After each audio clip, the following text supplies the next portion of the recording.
Alright, so on this one, this is a bit game-like. It's not a game really, but it's a bit game-like.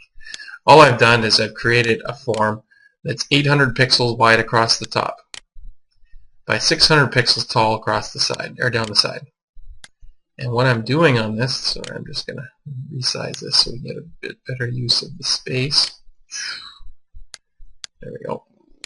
So what I'm doing with this is I've got a button here and I've got a single picture box, and I'm going to make the picture box move around the screen. Alright, so first things first is setting up the form. Create a picture box, throw it on the screen. Picture box is there, and I want you to name our picture boxes. We haven't used these in class yet, but name the picture boxes the same way we name every other object. Start with a PBX, standing for picture box, and then give it a useful name. Likewise, got a button down here. I'm going to call this one BTN Move. And what I want you to do is to insert a picture in the picture box. Now I've gone into Photoshop and I've spent hours and hours working on this image. Oh, this took me so long. What we're going to do is we're just going to simply move this image to our project folder by choosing File, Save As, and you don't have to make one for this particular demo, guys. You can easily find one on Google Images. The image itself is 50 pixels wide by 50 pixels tall, and we need to make sure we have a defined height and width on this so that we can do the math properly. Alright, so what I'm going to do is I'm going to save this smiley face image in the project folder directory. So here's my project folder there. This was Random Numbers Part 2. Work my way down to Random Numbers Part 2, the subfolder within there. Open up your bin folder and save the file in your debug folder. It's got to be in the debug folder. Okay, so once it's in there, I don't have to do that because mine's already there, smiley face is ready to go. So what we're going to do, sure, let's replace it. And we'll do that, and then we can get rid of you.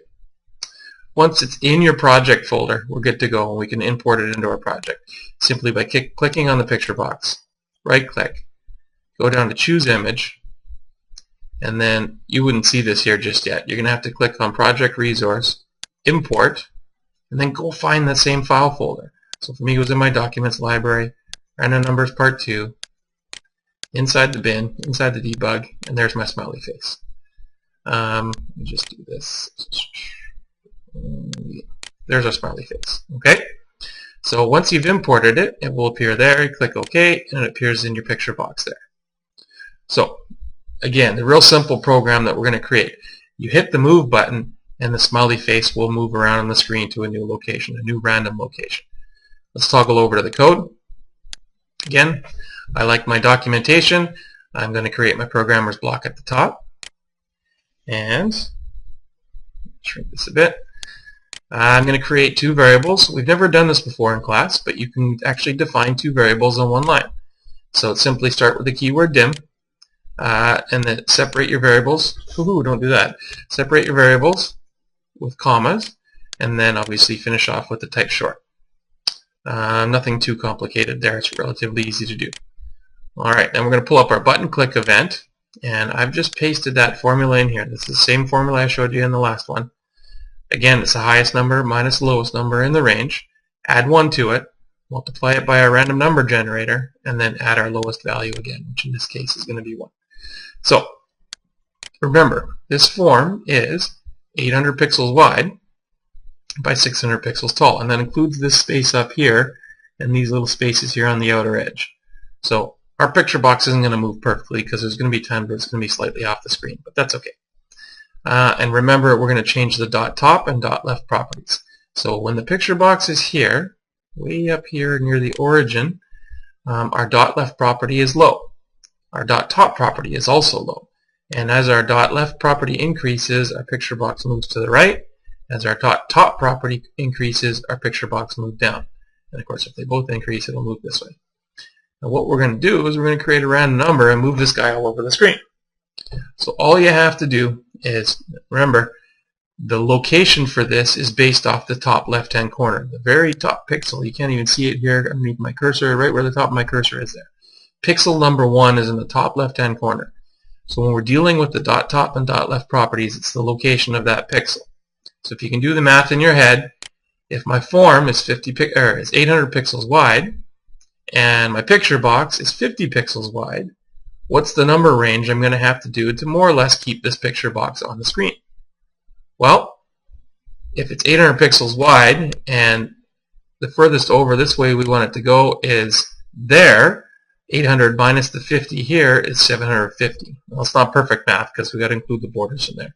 But we'll say for the sake of this argument, or for this assignment, we're going to set our value from a low of 1 to a high of 750. Likewise, on the y value, or the top property, we're going to set it from a low of 1 to a high of 550 because we're 600 pixels tall. So we hop back over to code, and I'm going to set my x-coordinate based on that exact same formula I showed you above. Maximum value of 750 minus my minimum value of 1 plus 1 times my random number generator, and then we add 1 onto the end. And my y value is almost identical, exact same formula, except I want a smaller range because I'm not quite as tall as I am wide. So 550 minus 1 plus 1 times random plus 1. And then the last thing we're going to do in this button click event is we're going to set our dot top and our dot left properties to whatever our x and y coordinates are that we create there. So we hit this button and we're ready to test. We move our guy around, there he is there, and he's going to move around our screen.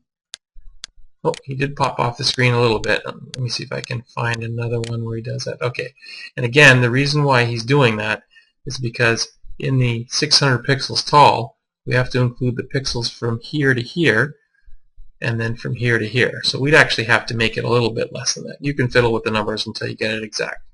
And likewise, it's the same with the left and right. I don't know if I can get a left and a right because it's not as much as the top. Oh, I had one there. Missed it. Darn it. That's not going to happen again. Watch. If it does, I'm going to miss it. Oh, happened on the bottom. Alright, you get the idea.